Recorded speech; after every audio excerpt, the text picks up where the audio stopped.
Bienvenue sur le Playground pour un nouveau podcast. Enfile ton short et tes plus belles sneakers, on est parti.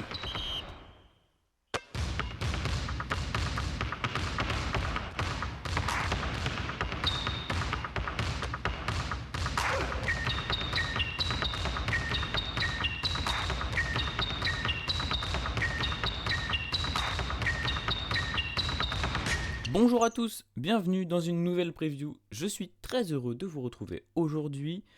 Et oui, déjà la quatrième, ça avance à grands pas. Plus on avance et plus bon ça sent le retour de la NBA. Pour ceux qui ont vu, vous avez très certainement vu, hier, la NBA nous a lâché un petit court-métrage slash pub de 3 minutes, comme vous préférez, comme vous voulez l'appeler, le NBA Lane, Welcome to NBA Lane, avec franchement une super belle vidéo. Je vous invite à aller la voir pour ceux qui ne l'ont pas encore découvert. Donc là, ça s'approche et ça sent de plus en plus bon. Alors, petit rappel, comment fonctionnent les previews de mon côté? Eh bien, comme d'hab, 3 chroniques. Bon, on prend une équipe de l'Est, une équipe de l'Ouest. On fait 3 chroniques. Retour sur la saison 2021. Comment s'est passée la draft et l'intersaison. Et enfin, projection sur la saison 2022 avec ce que je pense de chaque équipe. Aujourd'hui, on s'attaque aux Kings et aux Raptors. Et on va démarrer avec Sacramento. Come on, hop on. Good morning. It's the NBA 75th. Ah, ces fameux Kings. Toujours, toujours mauvais. Alors, le bilan de 2021, 12e place de la conférence Ouest, 31 victoires pour 41 défaites et une nouvelle saison décevante. Après celle de 2020, on continue sur la même lancée pour ces pauvres Kings. J'ai envie de dire, ça fait partie de leur ADN finalement. C'est vraiment quand tu penses Kings, tu penses lose, tu penses galère, tu penses rarement à de belles saisons et de jolies victoires, sauf pour les fans des années 2000. Et c'est vraiment regrettable parce qu'après la saison 2018-2019, où ils avaient fait une super belle saison, je sais plus à quelle place ils avaient terminé exactement, je crois porte des playoffs ou 10e, vraiment depuis ça stagne en fait, ça fait 12e, 12e, 12e, 12e, toujours. Donc bon, on va revenir tranquillement sur la saison. De vraies montagnes russes la saison 2021 pour Sacramento, surtout, j'allais dire montagne russe avec des séries de victoires et des séries de défaites, mais les séries de victoires en quelque sorte sont surtout venues après, dans la deuxième partie de saison, après le All-Star Game, le temps que un certain Tyrese Haliburton se chauffe tranquillement, on reviendra sur lui juste après. En termes de ratings, eh bien, c'est la pire défense de la ligue. Ça s'explique, forcément, je viens de le dire, Tyrese Haliburton, c'est un super joueur offensif. Beaucoup de choses à dire sur lui, mais en défense, c'est vraiment catastrophique. Et son comparse, D'Aaron Fox, c'est pareil. Buddy Hield, ça aide pas non plus. Marvin Bagley, quand il est là, c'est vraiment compliqué aussi. Donc, pire défense de la ligue, avec un gros problème sur le backcourt de ce côté-là. Un coaching aussi horrible, hein. Moi je comprends pas pourquoi Luke Walton est à ça va être là en 2022, ça va être la quatrième saison, troisième ou quatrième saison qu'il est avec les clés de l'équipe. C'est vraiment inquiétant. Je sais pas ce que fait le front office de Sacramento. Bon, en tout cas, au moins cette année, l'année dernière plutôt, il a compris qu'il devait les faire courir parce que c'est vraiment une équipe. Quand t'as dit Aaron Fox en meneur, il faut faire courir l'équipe, il faut que ça speed. Et je sais qu'en 2019, justement, c'était la 20e pace de la NBA. Là, on est sur la 10e pace, donc c'est déjà bien mieux. Mais c'est toujours assez compliqué. Niveau coaching pour Luke Walton, malheureusement, sans parler des casseroles extra-sportives qu'il traîne. Enfin bon, ça je vous laisserai juger par vous-même. Pour revenir un peu sur les joueurs, eh bien, D'Aaron Fox, évidemment, on est obligé de commencer par lui, a fait une saison incroyable. Il confirme sa belle saison de 2020, ça y est, il est lancé. Quelques stats, il a envoyé 25 points par match et 7 passes décisives, donc c'est vraiment une très très belle saison. Certains voulaient le voir All-Star, ça n'a pas été le cas parce que l'équipe était trop mauvaise, mais franchement ça aurait pu le faire si les Kings avaient engendré un peu plus de victoires. Il aurait largement eu le calibre All-Star. J'en ai parlé déjà, son comparse sur le backcourt, Tyrese Haliburton, le pick 12 de draft, qui a fait un carton. Quel plaisir de le voir jouer. C'est un peu le Lamelo Ball de l'autre côté, forcément, qui a été dans la course, bon, un peu en retrait dans la course pour le Rookie of the Year, mais il a été là quand même. Ça a été le solide troisième à chaque fois.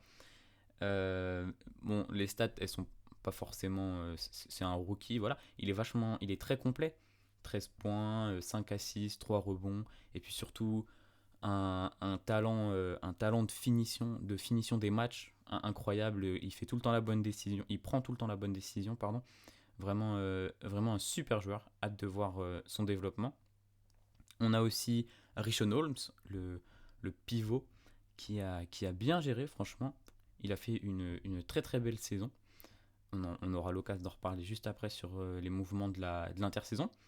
Buddy Hield aussi. Buddy Hield, ce fou shooter qui est Buddy Hield. Lui aussi, on aura l'occasion d'en reparler. Franchement, il a fait une belle saison. En vrai, il y a beaucoup de joueurs qui ont fait une belle saison, mais malheureusement, manque de régularité, manque de défense. Et puis, il y a aussi quelques blessures. Mine de rien, j'en parle depuis le début de ces previews et je vous ai dit que ce serait redondant, mais bah, forcément, Jaron Fox, il manque 14 matchs. Harrison Barnes, 14 matchs. Tyrese, 14 matchs. Voilà, quand tu as des meilleurs joueurs, même s'ils restent certes très jeunes, ils se blessent autant, parce qu'on rappelle que la saison c'était sur 72. Donc 14, ça fait déjà pas mal. Bah, ça te met des bâtons dans les roues, ça aide pas. J'en parlais aussi, Harrison Barnes, bon, lui qui n'aura jamais explosé, il fait toujours. Par contre, il n'a pas explosé, mais il fait toujours le charbon comme il faut. C'est un vrai bon joueur. Lui, en plus, il est capable de défendre, capable de se la donner un peu. Sur les ailes, il est hyper important. Et oui, bien sûr, j'allais presque l'oublier. On est obligé de revenir sur la saison de Marvin Bagley. Le bust, ça y est, je pense que là, ça va être compliqué de lui retirer cette étiquette. Il est encore très très jeune, mais pour l'instant, la stagnation, elle est folle. Il fait ses stats, hein, concrètement. Concrètement, il fait ses stats, 14 points. Après, le problème, c'est qu'il met 14 points depuis 3 ans, quoi. Donc, il n'y a pas de... Il y a pas de développement, en fait. Et c'est surtout dû au fait qu'il se blesse énormément. Là, encore 30 matchs de manquer cette saison. Donc, bah, ça, quand tu es jeune et que tu te blesses tout le temps... On en a parlé un peu du côté d'Orlando avec Mo Bamba. Quand tu es assez particulier, que tu te blesses et que tu as besoin de temps de jeu pour te développer, bah, ça aide absolument pas. Mais aussi, il y a aussi le gros problème de défense du côté de Marvin Bagley.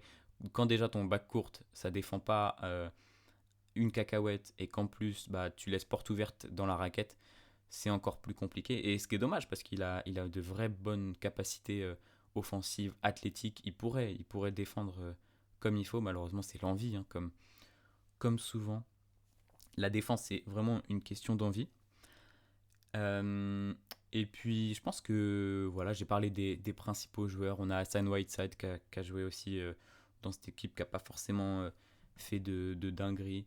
Dylan Wright, je crois que Dylan Wright, il est arrivé en cours de saison, lui, si je dis pas de bêtises, il était du côté de Détroit, il est arrivé en cours de saison. Franchement, un bon gars. Bon, lui, durant l'été, il est parti du côté d'Atlanta, mais il a fait le charbon en sortie de banc. Franchement, moi, Dylan Wright, j'aime bien. C'est un bon petit meneur, capable de défendre, capable de distribuer un peu le jeu. Vraiment, vraiment cool. Et puis sinon, je pense que j'ai fait le tour sur la saison 2021. On a vu les grands points, gros problème de défense, gros problème au coaching aussi, affreux. Mais mine de rien aussi, un bel avenir qui se profile.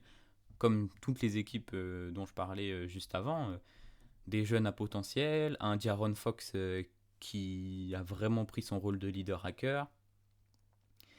Et puis, par contre, il va falloir peut-être faire quelques modifications dans cette équipe pour step up. Mais ça, on va en parler sur la saison 2022 et on va pouvoir aborder ce qui s'est passé cet été. Puisque mine de rien, forcément, quand tu finis 12e, tu as un bon petit choix à la draft. Et en choix numéro 9, ils ont pris Davion Mitchell, donc le meneur de... Il sort de quelle équipe, lui? Ceux qui ont joué les finales NCAA. Je me souviens plus, j'ai mangé le nom de son équipe. Bon, c'est pas grave. Un défenseur de fou qui sera parfait en sortie de banc. C'est vrai que ça avait un peu étonné le soir de la draft que Sacramento prenne Davion Mitchell. Mais pour le coup, on l'a vu en Summer League, Off Night, ça y est, tout le monde dit que c'est le meilleur surnom de la NBA. C'est pas faux, c'est assez stylé. Capable de défendre, capable de donner tout son corps sur le terrain, c'est magnifique. Il va être parfait en sortie de banc, il va être parfait pour amorcer un début de défense dans cette équipe. Et pour rester sur la draft, en choix numéro 39, Nimias Keita, pivot rim runner. J'ai écrit sur mes notes gros contreur, c'est que ça a dû me choquer, peut-être qu'il tournait à 3 ou 4 comptes par match, ça se trouve. J'ai pas ces stats d'université sous les yeux. Mais bon, voilà, une draft assez intéressante. Et puis pour le coup, un été vraiment cool du côté de... Il y a toujours des petits trucs qu'on peut améliorer, mais le fait qu'ils aient prolongé Richaun Holmes et Mo Harkless, moi j'aime bien. J'aime beaucoup. Richaun Holmes, c'est hyper important pour leur poste de pivot. Ce sera leur pivot titulaire toute la saison prochaine. Et puis évidemment Mo Harkless sur les ailes, poste 3-4, qui sera capable de sortir du banc et qui c'est un vrai vétéran lui maintenant, donc c'est bien pour entourer les jeunes. Et en plus de ce vétéran qui pourra entourer les jeunes, il y a Tristan Thompson qui est arrivé cet été. Lui, il va pouvoir apporter son expérience, bien sûr.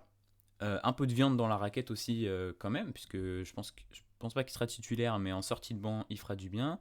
Il pourra mettre des grandes claques aux jeunes aussi pour les faire défendre, parce qu'on sait que Tristan Thompson, c'est quand même un gars qui aime bien aller au charbon. Donc ça, très très très très propre.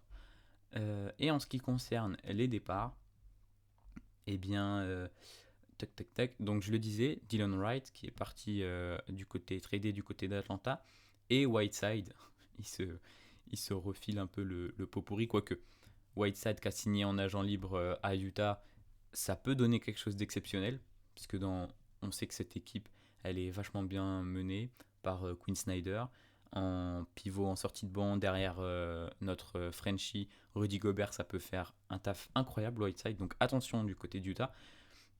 Mais à Sacramento, ça a clairement pas cliqué, et je pense que c'est très bien qu'il soit parti pour laisser la place à un Richaun Holmes, à un Tristan Thompson en sortie de banc. Ce sera très très bien. Il y a aussi Alex Len qui est arrivé qui était du côté de Washington et qui a débarqué. Pareil, on parle d'un joueur qui a de l'expérience, qui va pouvoir jouer en sortie de banc. C'est aussi très très bien de ce côté-là. Mais maintenant, il va falloir mettre en place une équipe qui fonctionne pour la saison 2022. Et alors là, franchement, bon courage aux fans des Kings. Je sais pas moi, j'ai pas de fans des Kings, je crois, dans mon entourage. Donc, je sais pas trop ce qu'ils en pensent. Mais faire une saison de plus avec Luke Walton, écoutez, ça va finir 12e. On en parlera un peu plus tard. Mais depuis qu'il est là, ça finit 12e. Donc, je vois pas pourquoi ça changerait, honnêtement. Donc, de mon point de vue, on va sûrement partir sur une nouvelle saison sans playoff. Attention, je vais rester optimiste, pourquoi pas. S'il y a des blessures dans certaines équipes qui sont juste au-dessus, ça peut accrocher le play-in. Mais franchement, ça va être très très dur. Je le disais, défense catastrophique en 2020. Davion Mitchell et Tristan Thompson qui arrivent. Ils vont devoir insuffler la défense aux autres. Forcément, franchement, il faut que maintenant Fox, Haliburton, ils se mettent ça dans le crâne, qu'ils aient envie. Et que... il faut bien se donner de son côté du terrain si tu veux être compétitif. À un moment, il n'y a pas de secret. À côté de ça, attention aux rotations sur les ailes. On a Buddy Hield, c'est bien. Maurice Harkless, j'en parlais. Harrison Barnes aussi. Le projet Marvin Bagley qui commence à capoter, c'est compliqué. Et surtout, il y a Buddy Hield dans cette équipe, mais jusqu'à quand? Franchement, là, je pense que si je dois donner mon 5 majeur des Kings à la rentrée, je crois qu'il n'y a pas de blessés dans cet effectif. Je vais juste vérifier. Non, j'ai pas l'impression qu'il y ait des blessés. Forcément, on part avec D'Aaron Fox, Tyrese Haliburton sur le backcourt. Buddy Hield en poste 3, ça me paraît bien. Ça fait assez petit, je pense, du coup. Ouais, ça fait assez petit sur la totalité, mais tu peux pas vraiment mettre Maurice Harkless et mettre Harrison Barnes sur le poste 3, Marvin Bagley sur le poste 4 et Richon Holmes en 5. Ça me paraît pas fou non plus. Je préfère mettre Buddy Hield en 3, Barnes en 4 et Richon Holmes en 5. Ça me paraît vraiment être le meilleur 5 majeur. Bon, après, on le sait de toute manière, le 5 majeur, c'est vraiment histoire de se toucher un peu sur, les joueurs, mais globalement, c'est pas binaire le basket. On fait pas rentrer 5 joueurs pour en faire sortir 5 derrière. Ça va toujours bouger. Je pense que Davion Mitchell à côté d'un Tyrese Haliburton, ça peut être hyper intéressant aussi en sortie de banc. Mo Harkless, j'en parlais. Marvin Bagley à voir, puisque donc je disais Buddy Hield, est-ce qu'il va faire toute la saison? Je sais pas comment il est lui contractuellement. Je peux aller regarder ça vite fait. Buddy Hield, il est en contrat jusqu'en 2024. Donc t'as pas de risque de le perdre, surtout qu'il n'y a pas de player option, pas de team option, pardon, il n'y a rien du tout. T'as pas de risque de le perdre à la fin de la saison contre rien. Mais ça serait bien, parce que là, bon, on avait déjà entendu il était presque aux Lakers avant que Westbrook dise bon, moi les gars, j'aimerais bien retourner à la maison, là, jouer en jaune et violet, ça paraît pas trop mal. Donc il était vraiment presque signé chez les Lakers cet été. Malheureusement, malheureusement pour lui, j'ai envie de dire, ça s'est pas fait. Mais attention, on sait que du coup, il est sur la liste des joueurs transférables. Avec lui, je pense que Marvin Bagley, il est carrément sur cette liste aussi. Surtout que lui, il arrive en fin de contrat rookie. Voilà, il sera agent libre l'été prochain. Donc, malgré le fait que sa cote soit hyper basse, est-ce que tu essaies quand même de l'incorporer avec un Buddy Hield en disant tu vas voir n'importe quelle équipe, tu leur dis vous voulez un poste 2-3 très très fort shooter, bah vous prenez Marvin Bagley avec s'il vous plaît. Parce que faut pas déconner quoi. Donc on verra ce qui se passera durant la saison. En attendant, Buddy Hield, il est clairement dans le 5 majeur. Un autre gars, je vous le disais, qui j'espère ne finira pas la saison du côté de Sacramento, bah c'est le coach Walton. Ce serait bien que là ça vire. Ce serait bien qu'il se rende compte. Je pense que si la saison démarre mal côté Kings, que ça enchaîne les défaites, Luke Walton il va très très vite sauter. Et tant mieux, franchement tant mieux, parce que là c'est une catastrophe. Après, à voir, eu aucun écho de qui pourrait le remplacer, donc je pourrais pas du tout m'avancer là-dessus et je sais pas vraiment qui est libre pour le coup. Moi, j'aimais bien le taf de Kenny Atkinson du côté de Brooklyn. À voir, je sais pas du tout s'il a un poste en ce moment. Avec des jeunes à potentiel, il est capable en plus de créer quelque chose de sympa. Donc, pourquoi pas prendre un petit Kenny Atkinson s'il est dispo et virer celui Walton. Et puis voilà, je pense que la saison, elle s'annonce sympa. Voir si D'Aaron Fox peut encore step up. Offensivement, c'est très bien, mais voir s'il peut se développer en défense pour être un véritable franchise player, là, ce serait plutôt pas mal, surtout avec le contrat qu'il a pris, s'il continue comme ça. Bon, on sait que le salary cap va exploser dans quelques années, mais avec le joli contrat qu'il a pris, ce serait bien qu'il se développe un peu des deux côtés du terrain. Harrison Barnes, toujours là pour bosser, je pense que lui, ça bougera pas. Et puis, je pense que j'ai fait le tour globalement. Je vous disais donc une 12e place pour les Kings, parce que ils sont quand même au-dessus de tout ce qui est Spurs, de tout ce qui est Rockets, où là c'est vraiment très très grosse reconstruction. Limite Oklahoma, je les mettrais en avance là-dessus, parce que après peut-être que je le vois trop beau, mais Shai, il est vraiment très impressionnant et l'équipe est bien construite. Ils sont super jeunes, mais l'équipe est vraiment pas mal. Donc à voir ce que ça donnera du côté des Kings.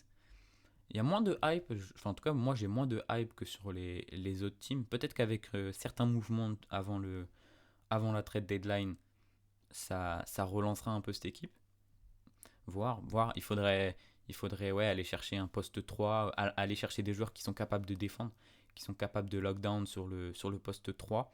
Là, ce serait vraiment top. Ça ferait un gros step-up à l'équipe.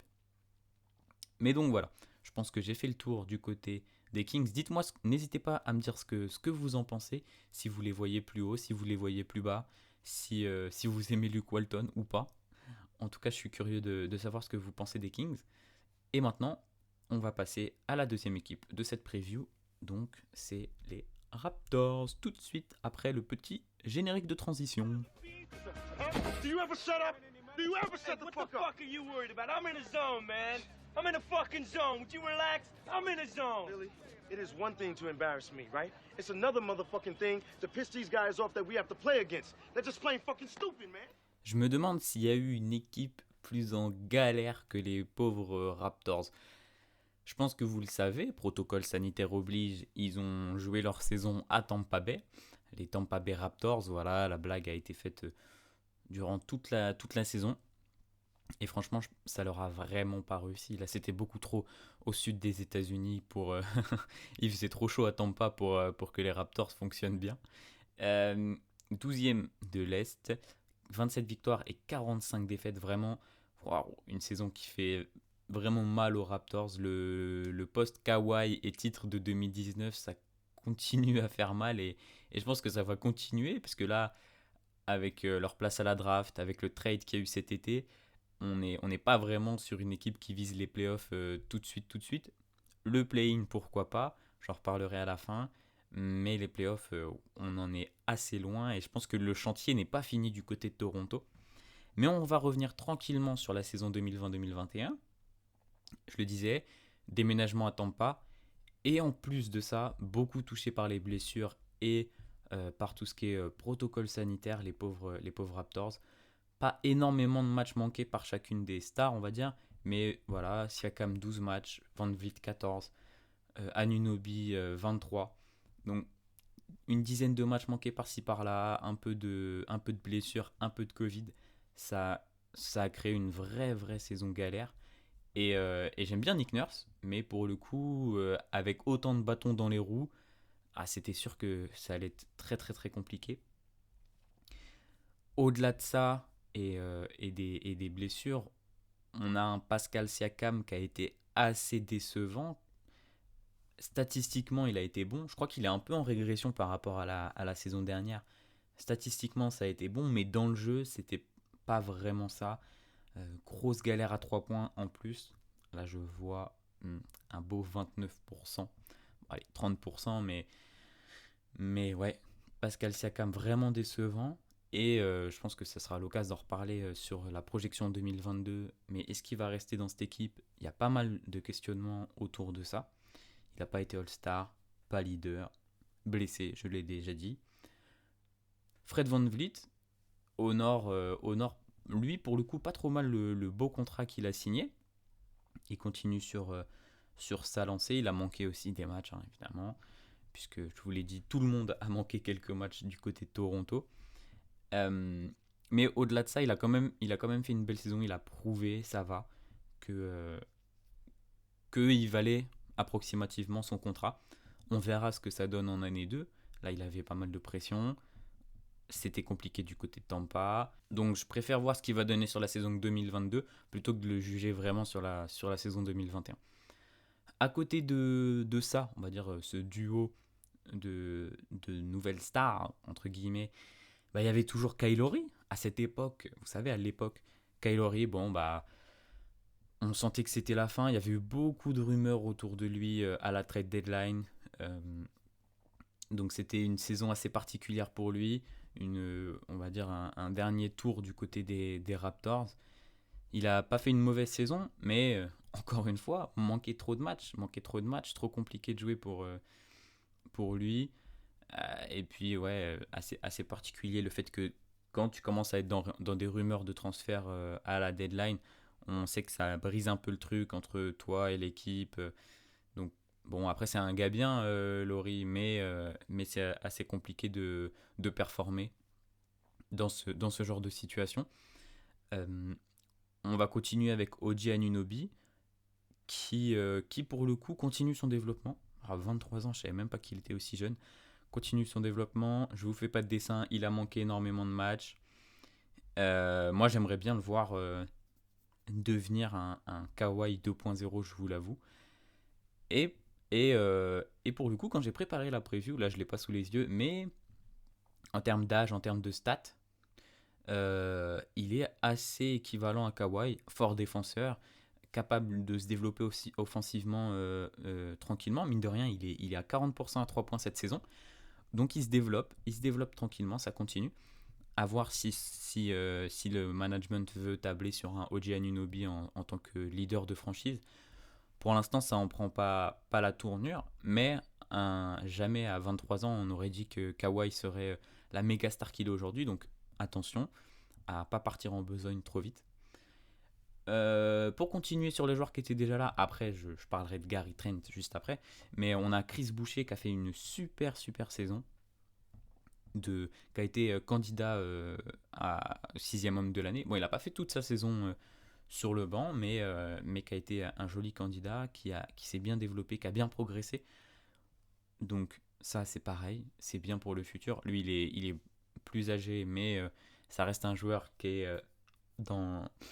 va avoir la trentaine, donc il est toujours performant. Malachi Flynn, le rookie au sophomore, je vous avoue que je ne sais plus bien, pareil, qui a été une belle surprise, surtout en deuxième partie de saison, parce que je crois qu'il n'a pas été, je ne sais plus s'il a été énormément utilisé en première partie de saison, s'il a été blessé ou quoi. Donc ça a fait une belle éclosion post-All-Star Game. Et bien sûr, donc je le disais, il y a eu un gros trade entre guillemets à la deadline, pas celui qu'on attendait forcément, mais on a Norman Powell qui a été envoyé du côté de Portland et Gary Trent Jr. qui est arrivé. Eh bien, bon, Powell, on sait ce qu'il a porté, très fort joueur. Je pense que je sais pas qui a gagné ce trade, on verra. Je pense qu'on aura certaines idées à partir de la saison qui arrive là. Mais Gary Trent qui a montré de super belles choses à Portland et qui a continué franchement du côté de Tampa, qui a fait une très belle deuxième partie de saison. Du coup, il n'a pas joué énormément de matchs pour les Raptors, mais le peu qu'il a joué, il l'a bien fait. Et je pense qu'il va faire partie du projet à long terme, puisque je crois qu'il a signé un contrat. Ouais, il a re-signé cet été, donc il va faire partie du projet. C'est plutôt cool, il est encore très jeune, il y a moyen de le développer, à voir ce que ça donnera. Autour de ça, je pense que j'ai fait le tour sur les principaux joueurs de... Ah si, je vois sur le roster, Yuta Watanabe, le pauvre, qui s'est fait écraser par Anthony Edwards. Donc voilà, SO Yuta Watanabe. Mais sur ces belles paroles, on peut passer à ce qu'a réalisé Masai Ujiri durant l'intersaison. Et j'ai eu l'occasion de l'aborder sur les previews précédentes. C'est vrai que heureusement, la loterie a en quelque sorte sauvé la saison des Raptors, puisqu'ils ont récupéré le choix numéro 4 en grillant la priorité au Magic et au Thunder notamment. Et avec ce choix numéro 4, ils ont récupéré Scottie Barnes, un ailier fort, très bon défenseur, uber athlète, très impressionnant. Le genre de profil qu'on aime bien dans la NBA moderne, un vrai diamant à polir, qui a des réelles capacités de passe, de défense aussi. Donc franchement, ça va être hyper intéressant de voir son développement. Après, le petit inconvénient, c'est à voir s'il va être bien compatible avec Pascal Siakam, mais ça j'en parlerai juste après. On verra si Pascal Siakam terminera la saison à Toronto. Ils ont aussi eu le choix numéro 46 et 47 de la draft. J'ai pas noté les noms, je suis désolé, j'ai déjà pu le dire aussi. Je me focus sur les premiers tours. En général, les seconds tours, il peut y avoir des pépites, hein, mais on verra pendant la saison ce que ça donnera. Évidemment, le plus gros move de l'été avant même, la draft de Scottie Barnes, ça reste le départ de Kyle Lowry, puisque c'est le joueur le plus iconique de la franchise qui est parti. J'ai pu l'aborder juste avant. on se posait pas mal de questions déjà à la trade deadline. Et donc là, cet été, petit sign and trade, direction Miami. On récupère Precious Achiuwa et Goran Dragic. Donc pour le coup, même si c'est le joueur le plus iconique qui part, ce qu'a récupéré Masai n'est vraiment pas mal. Achiuwa, un poste 5 qui va se développer, qui va rentrer dans sa saison sophomore, je crois, ou sa troisième saison. En tout cas, un bon profil à développer. Et Goran Dragic, on sait ce qu'il apporte, un vétéran capable de porter le ballon en sortie de banc. Il sera parfait derrière les Van Vliet et les Trent Junior. À côté de ça, on a aussi Zvi Mikhailuk, Isaac Bonga qui signe en free agent. Bon, voilà, ça ne sera pas les plus grosses arrivées de l'été. Je l'ai abordé aussi, Gary Trent qui prolonge sur 3 ans et pour 51 millions. Donc franchement, c'est carré sur le développement qu'il peut avoir. C'est très très propre. Et enfin, en direction des départs, on a aussi eu Aaron Baines qui a été coupé. Donc le projet complètement floppé, Aaron Baines qu'ils avaient récupéré l'été dernier, ça a vraiment vraiment pas marché du tout. Donc il est coupé. Rodney Hood, tiens, je l'avais oublié, lui, qui est arrivé en même temps que Gary Trent, qui a été coupé aussi. Je sais plus de quel côté il est parti, lui. Mais bon, en tout cas, je pense qu'on aura l'occasion d'en reparler. Donc, globalement, l'été, il a été plutôt propre, je trouve, même si, je l'ai déjà dit, tu perds Kyle Lowry, ce qui est juste énorme. Les fans des Raptors ont PLS. Récupérer Dragic, récupérer Achiuwa, drafter Scottie Barnes, c'est vraiment très très fort. Surtout avec ce qu'il a pu montrer durant la Summer League. Il y a un peu de hype là qui s'est installé autour de lui. Et puis la petite prolongue pour Gary Trent, ça fait toujours plaisir. On va voir ce que Nick Nurse il va pouvoir réaliser durant sa saison 2021-2022. Et pour le coup, c'est intéressant ce qui va se passer du côté de Toronto. La base est vraiment bonne. Moi, j'aime bien ce roster. Après, à voir le plafond, parce qu'il n'y a aucune giga star. Est-ce que Pascal Siakam va se repartir dans le bon sens et se redévelopper, se remettre à avoir le côté franchise player qu'on lui attendait l'année dernière? Pourquoi pas, mais c'est pas sûr. Et je vais l'aborder tout de suite avec un Barnes qui a été drafté. Est-ce que Pascal Siakam va rester toute la saison? Ça, c'est vraiment pas certain. Je ne sais pas comment ils peuvent évoluer ensemble. Si je dois donner mon 5 majeur, là, ce serait plutôt du Van Vliet, Gary Trent sur le backcourt avec OG Anunoby dans l'aile. Et dans la raquette, Pascal Siakam, Chris Boucher. Ça me paraît bien. Vu qu'en plus, personne n'est blessé. Si, je vois dans mes notes Chris Boucher qui est blessé. Je crois que c'est pour 4 semaines, donc il ne démarrera pas la saison. Donc à voir comment est-ce qu'ils vont mettre du Khem Birch, du Precious, ça se trouve, je sais pas du tout. Ou est-ce qu'ils peuvent faire jouer Siakam et Barnes en poste 4-5, donc plutôt Scottie Barnes en poste 4 et Pascal Siakam en poste 5. C'est assez petit, mais on sait que dans la NBA moderne, ça peut passer. Donc à voir déjà s'ils peuvent jouer comme ça, s'ils se font pas trop défoncer par les joueurs qui jouent grand, quand par exemple je sais pas, un certain Joel Embiid débarque, est-ce que ça peut défendre? Scottie Barnes, il est assez costaud, mais est-ce qu'il peut vraiment défendre contre lui? Et Pascal Siakam, j'ai des gros doutes. Donc, à voir si ça peut faire comme ça. Et sinon, c'est vrai qu'il y a eu pas mal de rumeurs déjà autour de Pascal Siakam. Donc, ça pourrait être le prochain gros joueur à quitter la franchise. On verra. Est-ce que déjà la draft de Barnes était dans cette idée-là de drafter... Oh là là, j'ai du mal ce soir. De transférer Pascal Siakam au cours de la saison 2022. À côté de ça, du coup, je le disais, on a un très bon groupe. Franchement, Goran Dragic en sortie de banc, Malachi Flynn, c'est du lourd. Zvi Mikhailuk aussi, j'aime bien. Et puis, à voir sur les ailes, parce que c'est un peu plus compliqué. Là, c'est vrai que j'ai le roster sous les yeux. Sur les ailes, c'est plus compliqué. Si Scottie Barnes sort du banc, c'est nickel. Si c'est pas lui, s'il est déjà titulaire, ça va être un peu plus chaud. Donc, pourquoi pas un trade de Pascal Siakam, justement. Après, je me pose aussi des questions sur la création, vu que Kyle Lowry est parti et qu'il faisait 7 passes de moyenne. À voir s'ils vont pas un peu plus galérer. Fred VanVleet, on sait qu'il aime bien scorer. Gary Trent, c'est pareil. Ils sont capables de faire des passes, donc ils vont peut-être répartir les passes sur VanVleet, Trent. Même Siakam, il est capable de passer un peu le ballon, donc je me fais peut-être des inquiétudes pour rien. On verra comment ça tourne. De toute façon, avec Nick Nurse, pour le coup, on se fait pas trop de soucis. On sait que Nick Nurse, c'est un très bon coach. Donc voilà, je pense qu'on a fait le tour. Est-ce qu'on a fait le tour de ces petits Raptors? Ouais, hein, globalement, c'est un effectif assez propre. Si ça clique bien, que tout le monde est au top, que soit en vrai l'un du quatuor là, que ce soit Van Vliet, Trent Jr., Anunoby, j'avoue que je l'attends pas mal cette année, ou Siakam vraiment fait un gros step up, ou pourquoi pas un Scotty Barnes qui vraiment éclate tout dès sa première saison.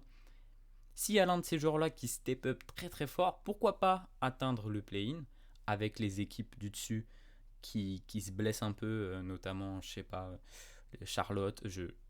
On touche du bois, hein, je veux que personne se blesse, je veux avoir une belle saison et demie NBA, mais Charlotte ou les Wizards aussi qui ont une équipe peut-être un peu moins complète mais avec des grosses stars, on verra ça. Pour l'instant, moi je les place autour de la 12e place, 12, 11, 13 si les équipes du dessous step up un peu. Mais en tout cas, je pense qu'on a fait globalement le tour des Raptors durant cette preview. Dites-moi ce que vous en pensez, pareil, hein, n'hésitez pas, que ce soit en commentaire sur YouTube. J'essaie de mettre les vidéos YouTube en même temps que sur le podcast, mais j'avoue qu'avec ma connexion de campagne, c'est un peu compliqué. En tout cas, dites-moi ce que vous en avez pensé. N'hésitez pas à partager le podcast si ça vous plaît, à en parler autour de vous. Pour les fans de NBA, venez me dire ce que je devrais changer, ce que vous aimez. Moi, je vous laisse. Je vous souhaite une très bonne soirée et on se retrouve demain pour la prochaine preview. Salut, bye!